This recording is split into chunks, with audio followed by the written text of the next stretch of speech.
वरळी विधानसभेमध्ये आपण सध्या आहोत आणि याच ठिकाणी आहे ती आज सकाळी महत्त्वाची घटना घडली ते म्हणजे सचिन आहेर यांनी एकनाथ शिंदे यांच्या पक्षामध्ये प्रवेश केला। त्यानंतर आपण सगळे शिवसैनिक आहेत ते पाहतोय ते या ठिकाणी आहेत ते एकत्र आलेले आहेत। आज त्यांनी या ठिकाणी सुनील शिंदे आणि त्यासोबतच माजी महापौर यांच्यासोबत भेटून ही चर्चा देखील केलेली आहे। त्यांचं काय म्हणणं आहे ते देखील त्यांनी संपूर्णपणे या दोन्ही नेत्यांना आहे ते सांगितलेलं आहे। किशोरी पेडणेकर देखील या ठिकाणी होत्या, परंतु खऱ्या अर्थाने या शिवसैनिकांच्या या कार्यकर्त्यांच्या काय भावना आहेत आपण त्या ऐकून घेणार आहेत।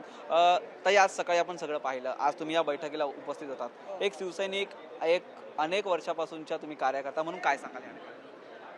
काय सांगणार, हे जे प्रकरण घडलं ते अतिशय चुकीचं प्रकरण घडलेलं आहे आणि त्यांनी जे म्हणतायत की शिवसेनेला धक्का, अजिबात आम्हाला धक्का बिक्का काय बसलेला नाही। वरळी विधानसभेमध्ये अतिशय चांगला आहे, अतिशय चांगल्या पद्धतीने काम चाललेलं आहे, त्यामुळे धक्का बिक्का असं काय बसलेलं नाही। एवढ्या वर्षाच्या अनुभवातून माहिती असे अनेक धक्के आम्ही पचवायची सवय आहे, त्यामुळे सगळ्या शिवसैनिक आमचा एकदम खमका आहे आणि 2019 मध्ये आम्ही तुम्हाला दाखवून देऊ। वारंवार हे होतंय, गेल्या वेळी आता काही दिवसापूर्वी 6 खासदार गेले, त्यानंतर एक आमदार गेले, परत एक आज आमदार गेले। कुठेतरी शिवसेना आहे ती या ठिकाणून फोडाफोडीचं राजकारण करून कुठेतरी माणसं काढून घेण्याचं काम होतं।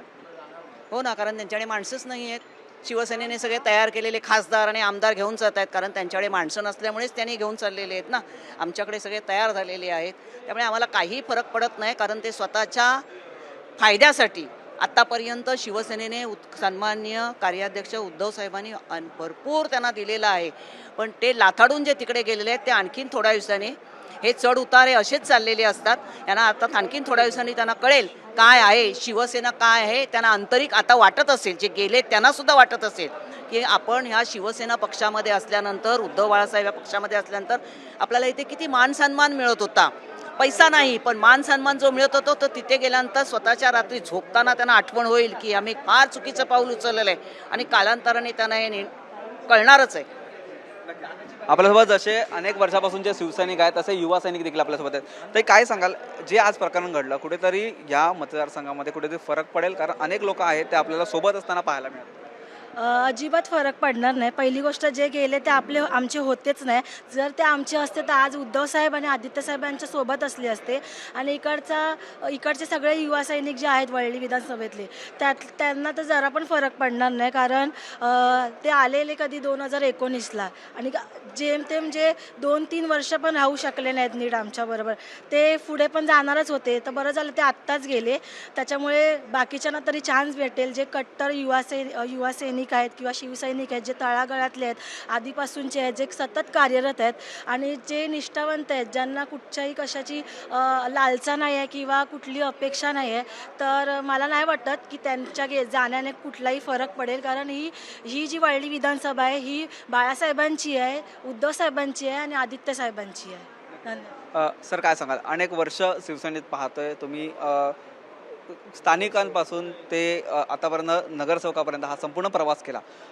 सचिन आहेरांसोबत देखील तुम्ही होतात, तुम्ही या ठिकाणी फिरलात, आज काय नक्की भावना आहे?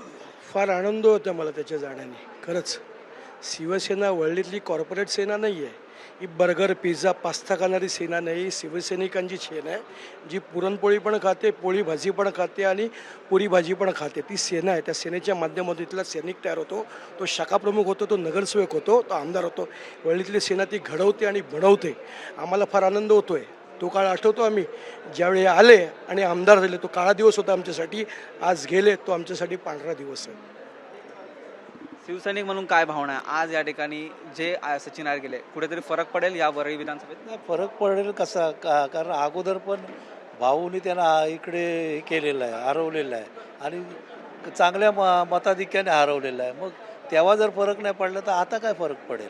आता काहीच फरक पडणार नाही, कारण असे शिवसेनेत किती आले किती गेले, पण शिवसैनिक इकडे खंबीर आहे।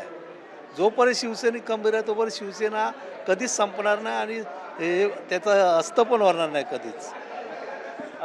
आज या मीटिंगला मी देखील मागे उपस्थित होतो, त्यावेळी शिवसैनिक आहे तो आदेश मागत होता, काय नक्की आदेश? तुडवाचाच आदेश होता, पण आता असं झालं आहे की हे सचिन भाऊ मुळातच आमचे शिवसैनिक नव्हते. त्यांना आमच्या शिवसैनिकांनी जागा दाखवून दिली. तुम्ही बघितलं की किती कमी वेळामध्ये आमचे विभाग प्रमुख बोलले, आशिष चंबूरकर साहेब, किती कमी वेळामध्ये एवढी लोकं जमली. तुमच्या माध्यमातून तुम्ही बघितलं असाल. तर ते साहेब काय बोलले, जर आम्ही मॅनेज करून जर ती मिटिंग ठेवली असते 5,000 सैनिक आले असते. तर हीच उत्स्फूर्त प्रतिक्रिया होती की आज जी लोकं आली ती चीड या भावनेतून आले आणि ते आमचे सैनिक कधीच होऊ शकत नाही, कारण ते एका स्वार्थासाठी आले आणि स्वार्थासाठीच गेले. आणि त्यामुळे आमचा हा जो वरळीचा अभेद्य किल्ला आहे, वरळी विधानसभा, हा खूप एक जबरदस्त आहे. आणि मला वाटते 2014 साली 24,000 मताधिक्याने सुनील भाऊनी त्यांना पाडलं होतं. तर आता पुन्हा एकदा इकडचा सैनिक एकदम सज्ज झाला आहे त्यांना धूळ चारण्यासाठी. त्यामुळे आम्हाला काही फरक पडत नाही वरळी विधानसभेसाठी. कार्यकर्ता हा खूप महत्त्वाचा असतो. ज्यावेळी अनेक या ठिकाणी सभा होतात, नेत्यांच्या मिरवणुका होतात, नेत्यांच्या या ठिकाणी आढावा बैठक होतात, त्यामधला आपण एक चेहरा पाहिला तर हा चेहरा आपल्याला नेहमी पाहायला मिळतो. तू नेहमी फिरतोस, नेहमी सोबत असतोस, आज नक्की भावना? मला असं वाटत नाही की आम्हाला धक्का आम्ही एकदाच घेतला होता.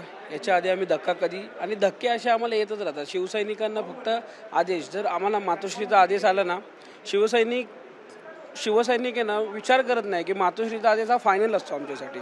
आणि त्यांच्या जाण्याने आम्हाला काही फरक पडेल असं वाटत नाही.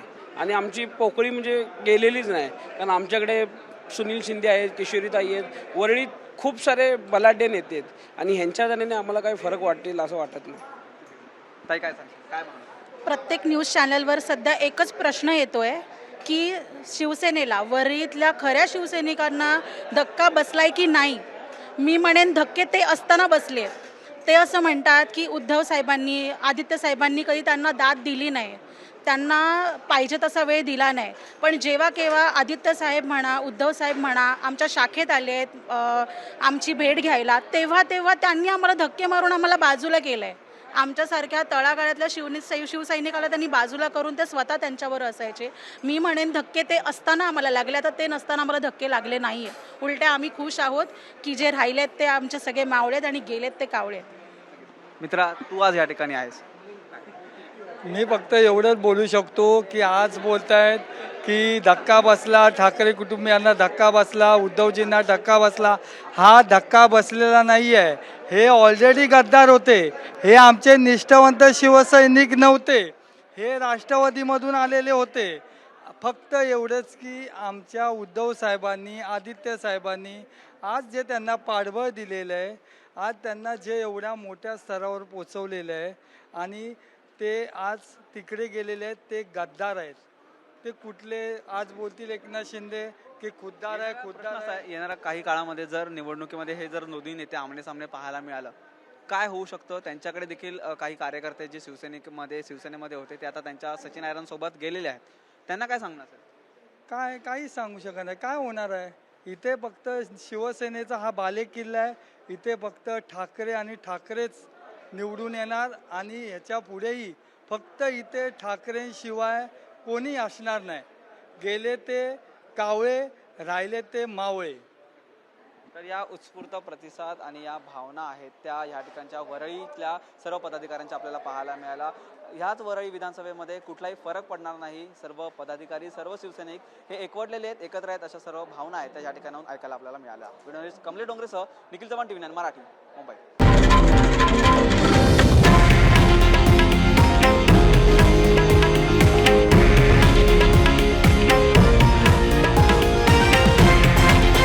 हे आहे देशातील नंबर 1 न्यूज नेटवर्क आणि आपण पाहत आहात TV9 मराठी, एकमेव.